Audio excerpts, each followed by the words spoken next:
In this video, we're going to go over inequalities. And you're probably familiar with inequalities like this one, where we're just comparing two numbers. These should be fairly familiar. We're going to focus on these four operators: greater than, less than, greater than equal to, and less than equal to. And just like how we can compare numbers, we can also compare any type of expression. Let's consider some examples. Let's say there's a community bank that has a customer, and Lisa's a high-value customer. Maybe she has a lot of money deposited into this bank, and they said, "Hey Lisa, we hear you have kids. We have this incentive for our VIP customers where their kids can deposit money one time up to $200, and we're going to double that money every year until they turn 18. And then also on top of that, we're going to give them 10% of that initial deposit when they open the account." And Lisa's like, "Oh, that sounds great." So she goes and talks to her kids, who are twins and both 12 years old. First, she goes to Shelly, who gets an allowance of $20 a week. And she says, "Shelly, why don't you take 1 week's allowance and open up an investment account at my bank?" And she finally convinces Shelly to do it. So Shelly puts her $20 allowance in that first year. She also gets that $2 as that 10% bonus from the bank. The second year, she doubles her money and continues to double it until she turns 18. In that second year, John decided to also put 1 week's allowance into an investment account at her bank. So just like Shelly, John put in $20 plus he got that $10 bonus of $2. And his money also doubled every year until he and Shelly turned 18. When John opened his account, John was curious who had more money, him or Shelly.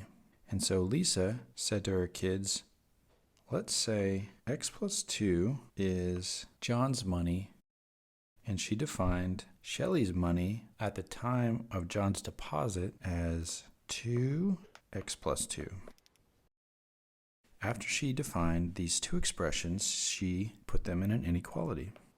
And she explained these expressions that the x here is John's $20 allowance, and the $2 is what the bank gave him, and that Shelly has double. And so with this inequality, Shelly and John's mom showed them that if Shelly and John put the same amount of money in their accounts, that Shelly is always going to have double. Now let's talk about the idea of solving an inequality. Just like equations, we can solve inequalities. Why don't we go ahead and try to solve this one right here?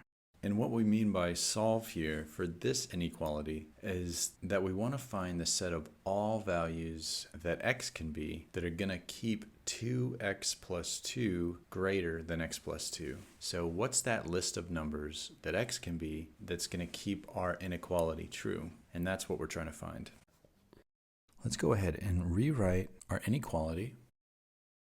So just like in equations, if we want to solve an inequality, then we want to try to isolate our variable. And if you remember from the equations video, if we have an unsimplified expression like this one here, we want to go ahead and simplify that, and that'll make it easier to isolate the variable. So let's go ahead and do that. So 2 times x plus 2, that's going to simplify to 2x. Remember, we just do this to this side. We multiply 2 times this x, and then we multiply 2 times that 2. And we pull down that plus sign. So we got 2x plus 2 times 2, which is 4. And this is all going to be greater than x plus 2. Nothing changes on the right side. So now can we shuffle anything around? Why don't we take away an x from either side? And that way we'll just have an x on one side. I'll show you what I mean. If we take away an x from this right side, and then also take one away from this left side, well, that's going to cancel out the one on the right side, and that's just going to leave us with 1x on the left side.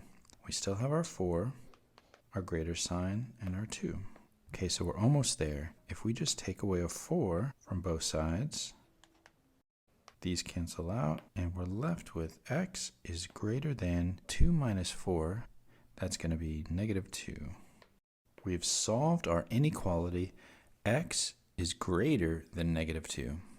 The x, if we remember, in our banking example, was John's initial deposit, which was 20 bucks. Is that in line with the solution that we came to? And yes, it is. Using 20 for x keeps our inequality true. So another way to look at inequality solutions is on a number line. Since we're not including -2, we write a circle on that location. And then we're going to point in the direction pointing towards infinity. Anything above -2, our x can be. Our x could be -1, it could be 0, it could be -1.999, anything, a million. If we were to say x greater than or equal to -2, in that case our number line would not have this hole in it. We would fill that in, and that would say that we want to include -2 in our inequality. So we know that just like in equations and inequalities, we can add the same thing to both sides, and it doesn't affect the inequality. The left side here will always be greater than the right side. But what happens if we multiply or divide both sides by a particular number? Still, the left side will be greater than the right. But there is one special case, and that is if we multiply both sides by a negative number. We'll write J for John's balance. At the start of year 1, he had $22, and Shelley at that point had $44.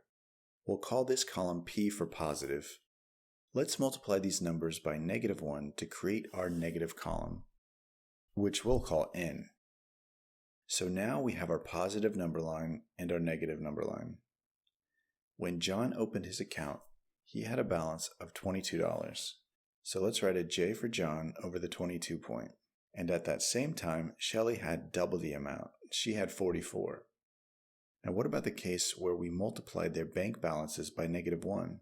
Let's imagine that the bank where their money is had some kind of software glitch, and their account balances were accidentally multiplied by -1. Let's plot those new bank balances on a number line and see how this changes things. So now, in John's first year, he has -22, and Shelley has -44. Now the arrow is going in the opposite direction, and now the inequality looks like this. Instead of Shelley having more than John, now she has less than John.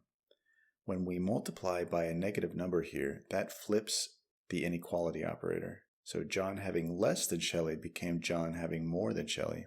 That's the same thing that's going to happen if we multiply both sides of an inequality by a negative number. We're going to flip the inequality sign of the entire inequality. If you're trying to solve an inequality and multiplying both sides by a negative number may help you solve it, just remember that you need to flip the inequality after you multiply both sides by that negative number.